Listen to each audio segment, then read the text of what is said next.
El placer de viajar. Con Carmelo Jordá y Kelu Robles. Kelu Robles. Carmelo Jordá. Muy buenos días, tardes, noches o lo que sea cuando estéis escuchando. Bienvenidos una semana más al placer de viajar. Os lo digo siempre y os lo voy a repetir esta semana para que no perdáis la costumbre. El mejor podcast de viajes desde que el 6 de diciembre de 1986 el Parque Nacional de Garajonay fue declarado Patrimonio de la Humanidad por la UNESCO. Ahí es nada. O sea, cuidado, ¿eh? Aquí hay un respeto. Certificando que una isla tan pequeña como La Gomera, que la superficie, lo he comprobado esto ahí en esta investigación durísima que hacemos, la superficie es un poco más de la mitad que la de Madrid, no comunidad, sino Madrid municipio. Eso está una idea para ubicarnos, sí, de lo pequeña que es La Gomera, pero aún así tiene un auténtico tesoro, una verdadera joya. Y estaba pensando, 6 de diciembre, una razón más para tener un puente. Esta efeméride que has nombrado. Y bueno, allá que nos vamos en este episodio a una de las pocas islas de Canarias que nos queda todavía por visitar a Carmelo y a mí. Así que hoy le vamos a poner remedio a todo esto, a este pequeño fallo, y lo vamos a hacer además con una invitada estupenda que viene por primera vez, pero como siempre no será nuestro único destino. No. Vamos a hacer por un lado una isla pequeña en España y por el otro lado un pueblo pequeño en la República Checa. Así que es también, no voy a decir que sea parecido porque no se parece absolutamente nada, obviamente, pero que también en muy poco espacio reunía mucho que ver y sobre todo muchísimas cosas con encanto. Sí, un poquito de frío y un poquito de calor. Combinamos Canarias y cosas República Checa, al menos en esta altura del año. A nosotros nos gusta el mezclote. El mezclote, pues vamos a ello.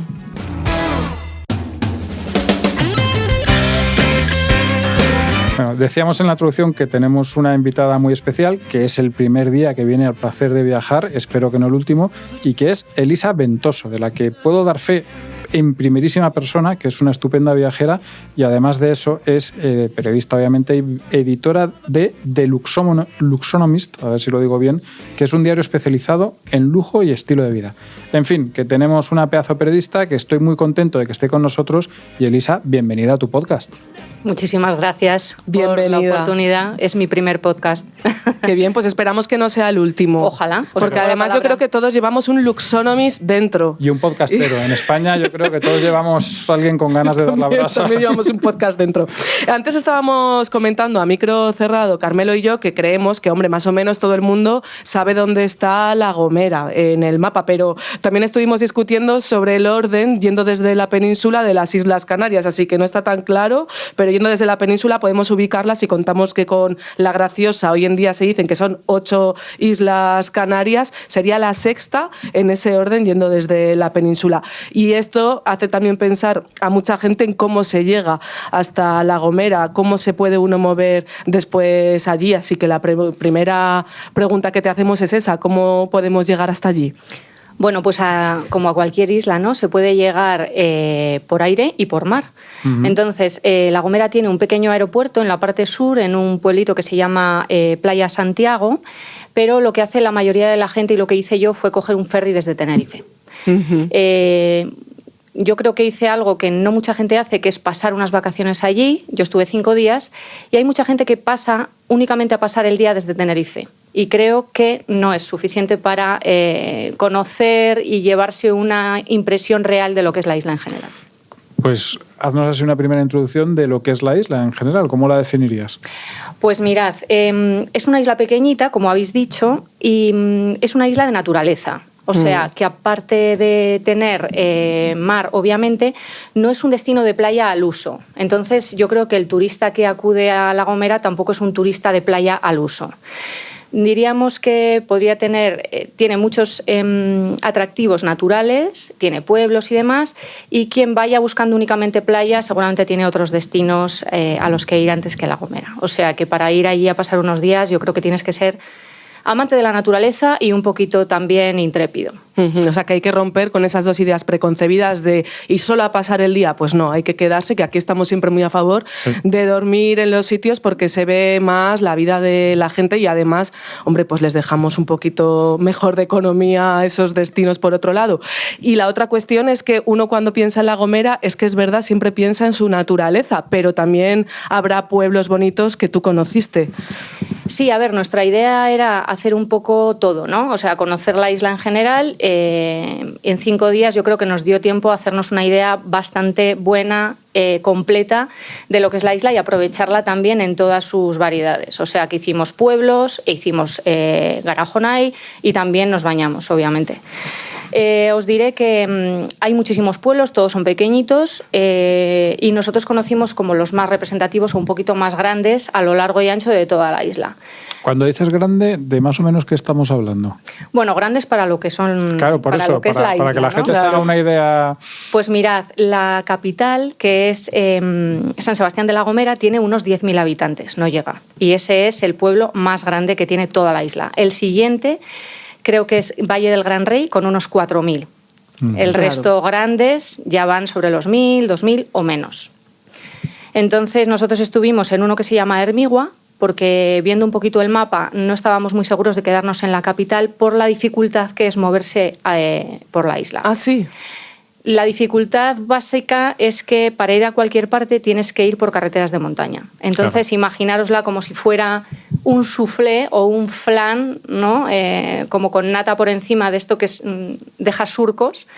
Pues esos surcos serían como los pequeños valles que van recorriendo toda la isla. Entonces, para ir de un lado a otro tendrías que rodearlos y ir llegando a los valles y a los pueblitos de esa manera. Es un poco lo que pasa también en La Palma, que sí que la conozco, sí, que efectivamente es... Y encima, antes además tenías que ir a todo dando la vuelta. Ahora hay ya por lo menos un túnel que atraviesa la parte central de la isla y hace las cosas más fáciles. Pero hay que... Yo en esos sitios, en esos destinos, creo que digamos, tienes que armarte de espíritu disfrutón.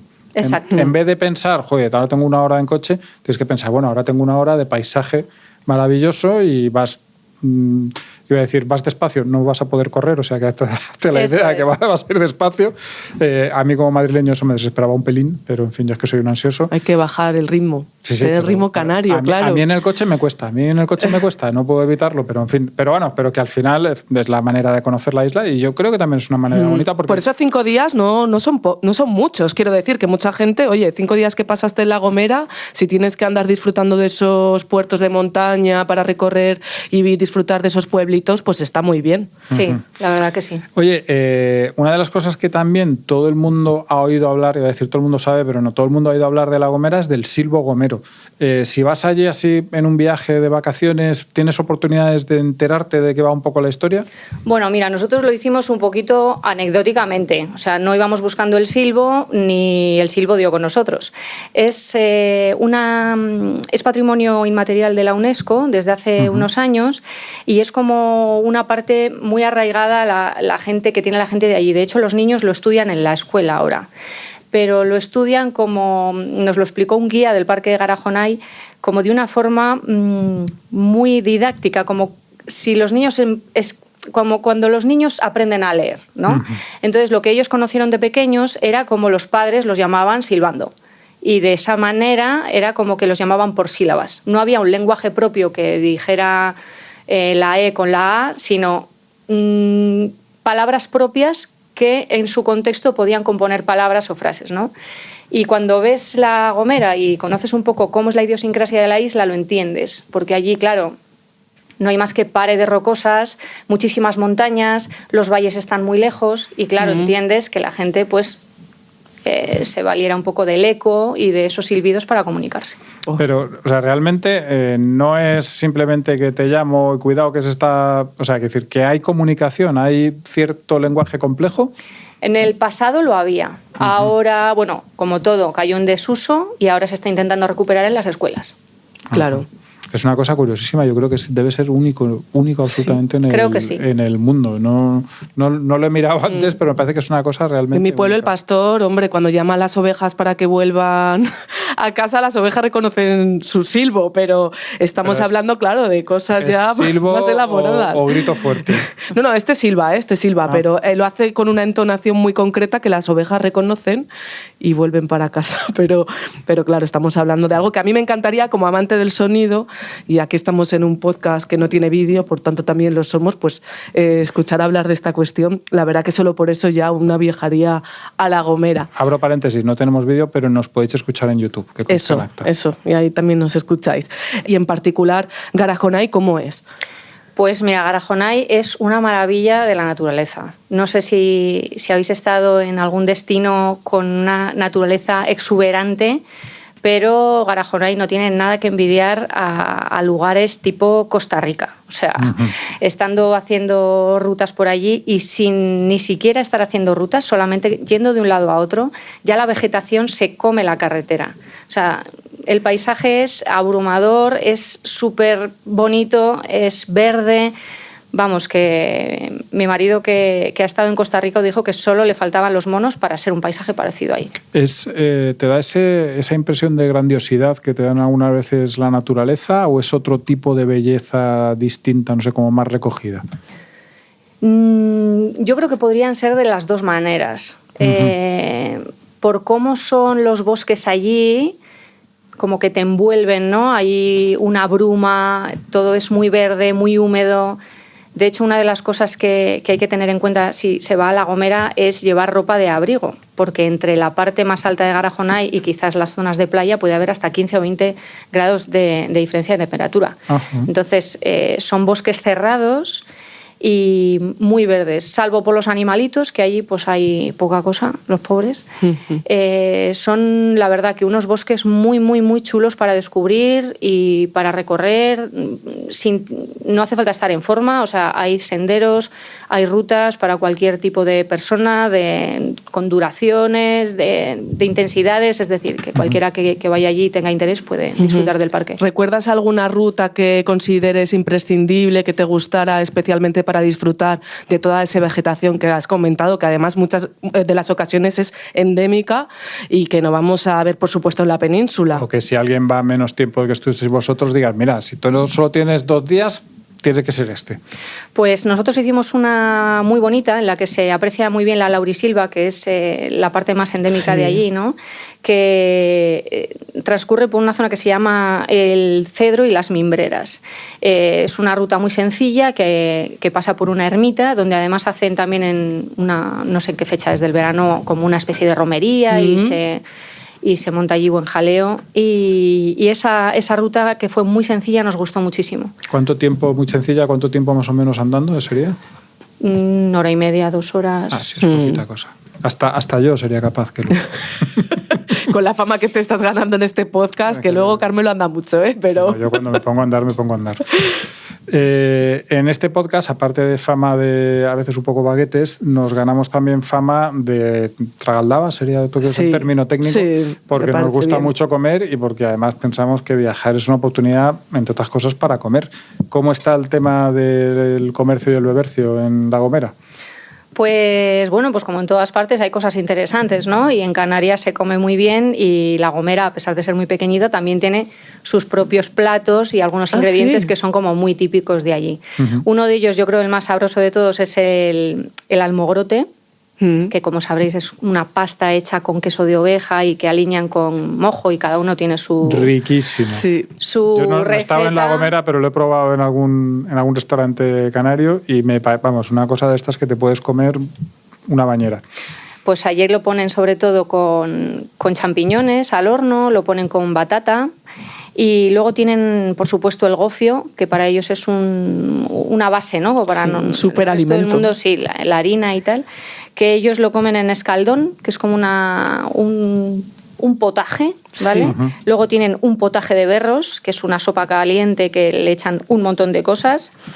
Y como anecdotilla, en uno de los sitios así como más llamativos que nos gustó muchísimo, hablando también de recuperando lo de Garajonay, porque para hacer las rutas puedes hacerlas por tu cuenta, buscarlas en la página web del parque y también ir al centro de visitantes de allí de la isla que se llama Juego de Bolas, que es un centro que nos gustó mucho porque es muy didáctico y está muy bien montado, es muy bonito.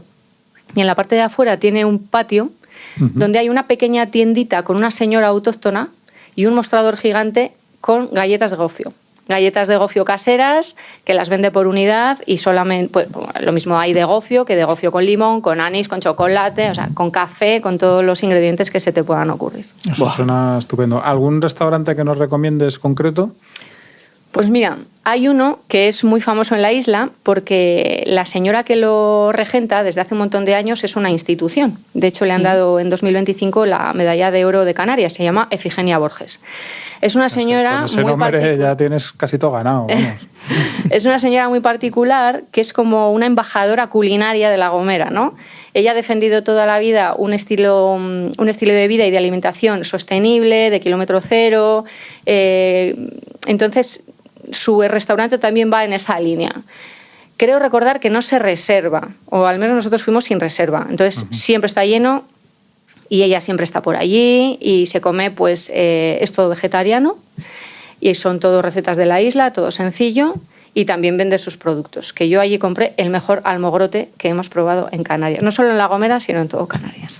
Pues eso es todo un punto, porque he dicho, yo el almogrote, que me cuesta pronunciarlo, lo he probado y me parece una cosa, pero loquísima de rica que está. Delicioso, sí. Sí, me parece, pero bueno, de estas maravillas que son un poco, además, fruto del ingenio de la gente, ¿no? Porque al final es comida de escasa, de tener poca comida, para que nos entendamos, de pocos recursos, de tener pocas cosas, pero las pocas cosas que tienes las mezclas con esa gracia y queda una cosa, vamos, riquísima. Pues nos quedamos así salivando, ¿no? Sí. No sé si vamos a poder continuar. Voy a contar una pequeña intimidad que justo antes de empezar a grabar estábamos hablando de que tenemos muchas ganas de ir a La Gomera y a las islas pequeñas de Canarias, y después de escucharte, Elisa, me temo que tenemos todavía más ganas. Que, en fin, es de lo que se trata esto, dar ganas de viajar. Por supuesto. La verdad que en cualquier sitio pequeño puede ser un gran destino, si se va con la gente adecuada y con ganas de descubrirlo, ¿no? Efectivamente. Invitamos a los oyentes que sigan la pista Elisa Ventoso en The Luxonomics, que es un diario especializado en lujo y estilo de vida, y ha sido un lujo tenerla con nosotros. Hasta la próxima, Elisa. Hasta la próxima, muchísimas ha sido gracias. Tu primera vez en un podcast y esperamos que no sea la última. Esperemos que no. Carmelo, no voy a hacer chistes sobre el nombre del sitio al que nos llevas porque no lo has querido desvelar en la intro, por cierto, pero sí tengo que decirte que me sorprende bastante tu elección porque es una ciudad muy pequeña de la República Checa. Efectivamente. Bueno, no es sorprendente ir a la República Checa, que es un país en el que hemos estado, además de los pocos sitios en los que hemos estado juntos. Tema curioso, que tenemos que solucionar eso, pero por supuesto. Eso ya es otra discusión. Y vamos a ir a un pueblo, te agradezco que no hagas chistes, yo tengo que reconocerte que cuando estaba por allí y llamé a casa, dije, estoy llegando a Mikulov, mi mujer y mi hija tuvieron un ataque de risa bastante violento. Pero bueno, es que son las cosas de los idiomas. Sí, para la cosa mnemotécnica, ¿no? Para que nos queden, pues oye, si piensas en algo que te suene, Mikulov, pues te llega a la mente más rápido. Eso es fácil de recordar. Y dicho esto, y tratado el tema, porque no podíamos dejar de tratarlo, porque seguro que a alguien se le iba a ocurrir, pues mejor lo decimos nosotros. Hay que decir que es un sitio, un pueblecito checo muy pequeñito, o sea, muy pequeñito, tiene unos 7.500 habitantes, pero que a mí me sorprendió mucho y que de hecho cuando escribí en Libertad Digital sobre este pueblo dije que era el típico sitio que vas y dices, bueno, hoy tengo que pararme aquí porque me lo han puesto en la guía y esto, y llegué allí y dije, ostras, esto es una auténtica pasada. Y de hecho, de ese viaje, que fue, digamos, la segunda parte del viaje en el que estuvimos juntos, que tú te habías tenido que volver antes, pero es de lo que más me acuerdo. No sé, ¿sí? Es de lo que más tengo en mente, ¿no? Por así decirlo, y que fue todo maravilloso. No quiero decir que lo demás, pero me acuerdo mucho de Mikulov. Fíjate, yo que ya me estaba sintiendo mal por no saber dónde está Mikulov, siendo tan pequeño, bueno, pues igual es normal que no sepa exactamente. Es normal, es una cosa de expertos. ¿Dónde se encuentra dentro de la República Checa y cómo es, así a grandes rasgos? Mira, pues está al sureste del país, está ya muy cerca de la frontera con Austria. Y de hecho está cerca, no he mirado la distancia exactamente, pero está cerca de Viena. O sea, es esta parte de la República Checa que está realmente a una distancia de coche de Viena. Y del viaje que yo hice iba desde Brno y eran solo 45 minutos más o menos. No es muy lejos, y además sí que recuerdo que era por una zona de carreteras muy agradecidas, que bueno, tú ya lo viste también, la mayor parte de los viajes por dentro de la República Checa son por carreteras agradecidas, con paisajes bonitos. Ya he dicho antes que es un pueblo de unos 7.500 habitantes, pero la verdad es que cuando llegas a mí me dio la impresión de que era incluso más pequeño, porque la parte histórica es, pues eso, bastante pequeñita. Pero, claro, la ventaja que tiene al ser así no muy grande es que es casi perfecta.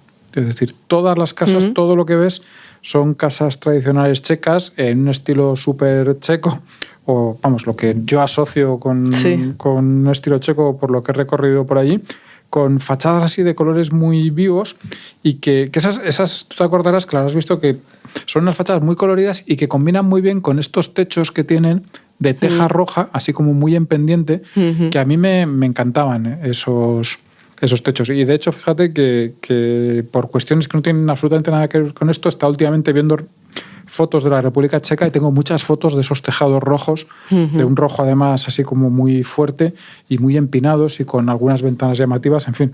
Bueno, pues todo eso estaba allí en este pueblecito tan pequeño y era todo el pueblo así de ese tipo de casitas bonitas, una cosa como muy cuidada. O sea, una arquitectura popular ya bonita que nos encuadra la foto, muy fotogénica. Siempre que hablamos, yo creo, de pueblos, de ciudades checas, suelen ser estéticamente bonitas y bonitos. La verdad es que sí, y fotogénicos, es verdad. Y he de preguntarte, ¿también es una localidad monumental, con valor monumental? Hay bastantes cosas interesantes que ver. Y desde luego hay monumentos grandes. El primero de ellos que se ve, y es más, es que lo ves así cuando llegas con el coche de lejos, lo ves porque está en lo alto del pueblo, es el castillo. Fíjate, a mí me recordaba un poco, obviamente no por el parecido físico, pero me recordó a la Catedral de Sigüenza. Y me voy a explicar, no tiene nada que ver con el estilo gótico, no tiene absolutamente nada que ver, pero es ese monumento que te encuentras en un sitio y dices, a ver, este pueblo más o menos del tamaño que es, cómo tiene, por ejemplo, en el caso de Sigüenza, esta catedral, o cómo tiene, en el caso de Mikulov, este castillo, porque la verdad es que es grande, es muy bonito, está ahí, como digo, en lo alto.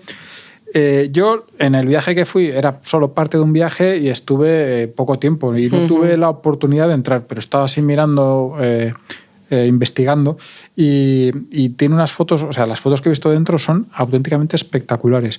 Yo estuve en la República Checa en algún castillo que era de estilo neogótico, que es un estilo que asociamos mucho con Inglaterra, por obviamente el Parlamento en Londres, este tipo de cosas, pero allí también hay sitios en los que está, y hay dentro del castillo, por fuera no parece, pero dentro del castillo sí que hay algunas habitaciones así neogóticas, todas de madera. La verdad es que, ya digo, por lo que he visto, me ha parecido espectacular. Se puede ver, además, es decir, que yo no lo vi porque yo no tuve tiempo, pero sí que es visitable. Y aunque no entres dentro, el exterior, rodearlo, es muy bonito. Tiene unos jardines que son pequeñitos, porque claro, el pueblo al final es pequeñito, no hay espacio para mucho más.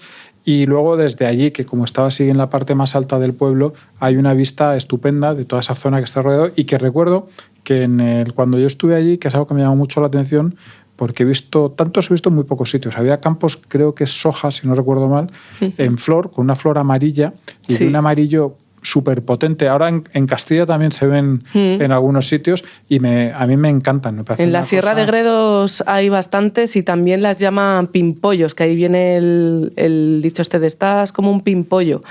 Y lo bonitas que son estas flores amarillas. No, yo creo que no sé si son exactamente las mismas que las de soja o no, pero que tienen este mismo color que cuando se ven esos campos, claro, es que son preciosos. El tema es que además, si tú ves el campo tiene como mucha densidad. Es decir, realmente no es así que te parece, pues es una alfombra amarilla, así con un poco en la distancia. Bueno, pues desde el castillo se veían así esos campos a lo lejos y la verdad es que era un paisaje precioso. A mí me está recordando muchísimo nuestro viaje, obviamente, por la República Checa, viendo esos castillos, esos palacios, esas plazas tan bonitas.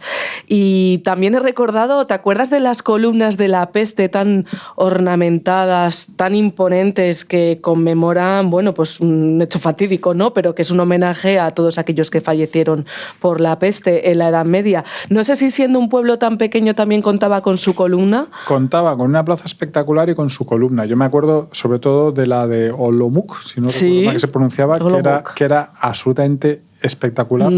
Las columnas estas se llaman efectivamente columnas de la peste porque recordaban las epidemias, pero no solo en la Edad Media, sino porque la peste, digamos, la peste negra fue la más famosa en la Edad Media, pero durante mucho tiempo había epidemias que no se podían controlar, no se sabían controlar, y que cuando se acababan, pues en esa zona de Centro Europa se cogió la costumbre de erigir estas columnas que son la mayor parte de ellas así como muy barrocas, llenas de estatuas. Bueno, pues allí en Mikulov hay una columna preciosa, pero preciosa, realmente además altísima, que se va por encima de de las casas. Y estaba también, no solo la columna, sino que estaba en una plaza, que bueno, la plaza así como central de la localidad, que era perfecta. Realmente era un sitio súper bonito, sin nada que no quedase bien, sin nada que no fuese completamente estético y fotogénico. Además de estas plazas que según si vas por la mañana es esta parte la que le da el sol que está bonita, si vas por la tarde Suelo es la empedrado, otra. me estoy imaginando siempre. No, y luego tenía una cosa que a mí me sorprendió mucho, porque allí en la misma plaza había una fachada que dices, mira, ahí está la iglesia. Pero resulta que no era la iglesia, sino que era el lugar de la familia que dominaba la zona, algo así como los Dietrichstein. No sé si tendrá algo que ver con la señorita Marlene Dietrich, creo que no, pero bueno. Pero que era realmente como una iglesia, pero un mausoleo, pero además está ahí en la plaza. Es decir, era algo que me llamaba la atención porque no oficiaba de iglesia. Pero bueno, todo el conjunto ese, con esa fachada barroca súper curiosa, a mí me pareció fantástico. Pero si esa no es la iglesia, imaginemos que hay otra iglesia entonces, ¿no? Hay otra iglesia y, como te he dicho, había una columna de la peste barroca, un mausoleo barroco. ¿Cómo crees tú que sería la iglesia? Pues barroco, vamos. Es que era casi todo, era barroco. Es una iglesia, es una zona en la que casi toda la arquitectura así monumental lo es.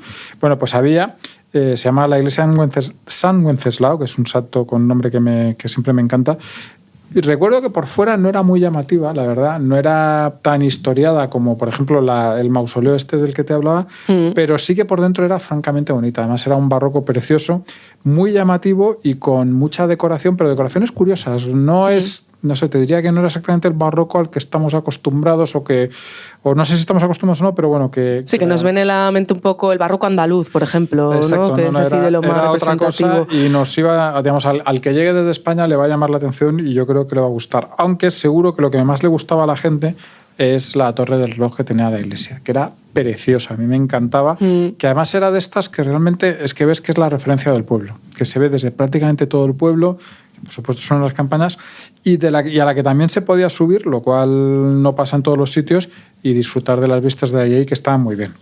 Antiguamente el ritmo de los pueblos lo marcaban esos relojes de las torres, después llegó la radio y ahora los podcasts, así que aquí estamos nosotros. Pero bueno, más allá de barroco, que además estaba pensando, qué poco barroco eres tú en tu exterior y cómo te gusta el barroco, que yo he visto lo que disfrutas en el interior de este tipo de iglesias, catedrales barrocas, que te quedas ¿sabes qué les pasa? obnubilado. Que muchas veces son también muy fotogénicas. Sí. Y ese horror vacui a mí me llama mucho la atención. También es cierto que realmente la República Checa tiene ejemplos de barroco absolutamente maravillosos. Es decir, que vas por ahí con la boca abierta. Porque yo, de hecho, ya te digo, no diría que es como mi estilo preferido, pero sí que al final cuando lo ves... Y además es que, claro, fuera de Andalucía, igual en España no tenemos tanto barroco como pues, lo hay en Centro Europa. Y aparte de eso, que es distinto. Entonces es algo que te encuentras diferente, que a mí siempre me gusta. Si hay algo que le guste más a Carmelo que el barroco, es sin duda el legado judío, yo creo, de las ciudades que hay por el mundo. Y no sé si preguntarte y me estoy pegando un piscinazo y de repente no hay. Pero es que recuerdo que nosotros ya recorrimos algunas juderías en nuestro recorrido por República Checa. Bueno, y es que, de hecho, efectivamente, una de las cosas que... O sea, el pueblo de Mikulov es muy bonito y me gustó mucho y, como te decía, me sorprendió. Pero lo que lo hizo como subir a un nivel todavía mejor fue que tiene un patrimonio judío que me pareció absolutamente maravilloso. Patrimonio. Sí, no estamos hablando de una cosa. De detalles. Básicamente es que tiene las dos cosas, pero además, las dos cosas, pero a un nivel muy importante, que definen o definían lo que era una comunidad judía, o lo más importante. Por un lado la sinagoga y por el otro el cementerio. Y entonces tiene una sinagoga y un cementerio fantásticos. La sinagoga es pequeña, aunque la verdad es que cuando conoces sinagogas y te acostumbras al tamaño que tenían por lo general las sinagogas, ves que no es realmente... Comparada con una iglesia te puede parecer pequeña, pero que realmente era bastante importante. Y luego tiene, claro, que cualquier sitio, en un sitio tan pequeño de Centro Europa, se conserve una sinagoga, ya es prácticamente un milagro. Y en esta, bueno, pues no es que se conserva, sino que está maravillosa. Es del siglo XVIII, es también barroca, dentro de que es obviamente otra forma de hacer el barroco.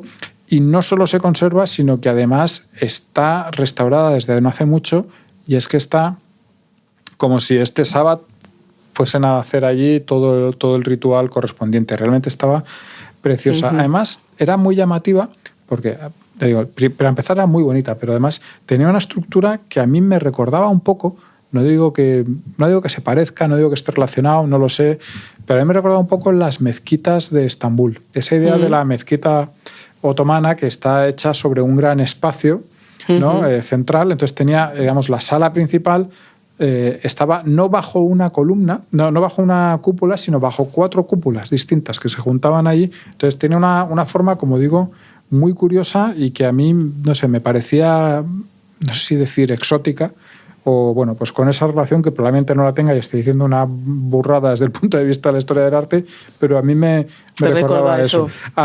Tenía, bueno, esa sala principal tenía las ventanas con esa forma que se ven en muchas, digamos, como adaptándose a la forma de la a ver si lo digo, de la cúpula, sí. Así, digamos, como de media luna, y era francamente bonita. Como digo, además, es que el interior era precioso, cómo estaba todo conservado, cómo brillaban las cosas, cómo brillaban los solos que tenían que brillar.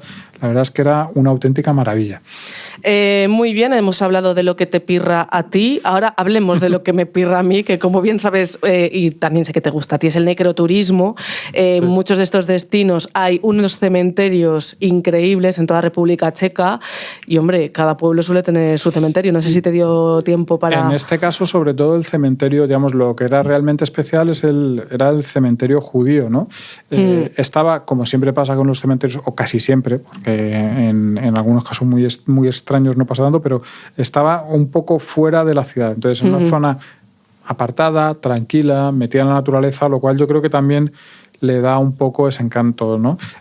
Cuando digo que la sinagoga tienes que un poco ponerte en perspectiva para pensar que es grande, pues en el cementerio todavía más. El cementerio era bastante grande, pero bastante grande, punto, sin más. Pero cuando piensas que es un cementerio judío, pues todavía te llama mucho la atención. Sí. Y eso hacía también que en la mayor parte del cementerio no hubiese este amontonamiento de lápidas que es tan típico de muchos cementerios judíos que realmente no tenían espacio. Dicho esto, no sé si realmente es que no ha habido nunca ese amontonamiento de lápidas o que algunas lápidas se han perdido o que algunas lápidas, por ejemplo, vi algo que parecían lápidas haciendo así como soporte del camino de un terraplén que había, tal. Entonces puede ser un poco la mezcla de las dos cosas, pero en general sí que es un cementerio en el que, como que, por así decirlo, respiraba más de lo que estamos hablando. Y luego, enorme también porque había, aunque no estén amontonadas como, no sé, como en el cementerio judío de Praga tan famoso, había muchísimas. Era realmente, como digo, era muy grande y te daba una idea de una comunidad judía que para el tamaño del pueblo fue enorme. A partir de ahí, digamos, había información en los dos sitios. Entonces contaban, por ejemplo, que en un pueblo que hoy en día tiene 7.500 habitantes, la comunidad judía llegó a tener 3.500 miembros, que es una pasada. Sí. Es decir, que estén en muy pocos sitios de Europa, en muy pocas ciudades de Europa, las comunidades judías llegaban a ser, no sé, lo que podría ser en esa época, el 30, el 40% de la población. Eso es una cosa excepcional. Y luego una comunidad que llevaba muchos siglos allí, porque a pesar de que yo no soy capaz de leer las fechas en hebreo y todas las lápidas que yo recuerde estaban en hebreo, tú ves en muchas de ellas que son realmente antiguas. O sea, estoy hablando de cientos de años de vida judía en ese pueblo, lo cual pues me parece una cosa llamativa y maravillosa. Y también, hay que decirlo, pues un poco triste, ¿no? Porque ves realmente lo que había y que, bueno, a lo mejor allí era un poco más, pero que era relativamente habitual en Europa y que, bueno, pues duró hasta 1940 y pico porque pasó lo que pasó y después no quedó absolutamente nada. De hecho, hoy en día no hay comunidad judía en Mikulov porque, pues bueno, pues los mataron a todos durante el Holocausto. Y bueno, también te digo que yo siempre sabes que creo que esas historias hay que recordarlas y que es un poco obligación, así que también me parece, aunque tenga ese pozo triste, pues me parece una buena oportunidad para recordar, para que te hagas una idea de lo que había, de la riqueza que tenía, de la magnitud que tenía y efectivamente de cómo desapareció. Bueno, no quiero yo terminar este capítulo así en bajonada ni nada de eso, pero yo creo que has hecho un recorrido por Mikulov muy interesante, abordando todos sus aspectos desde esta arquitectura popular, monumental, y que nos has dejado ganas, a mí por lo menos, de volver y de rememorar aquel recorrido que nos hicimos por República Checa y hacer una parada en Mikulov.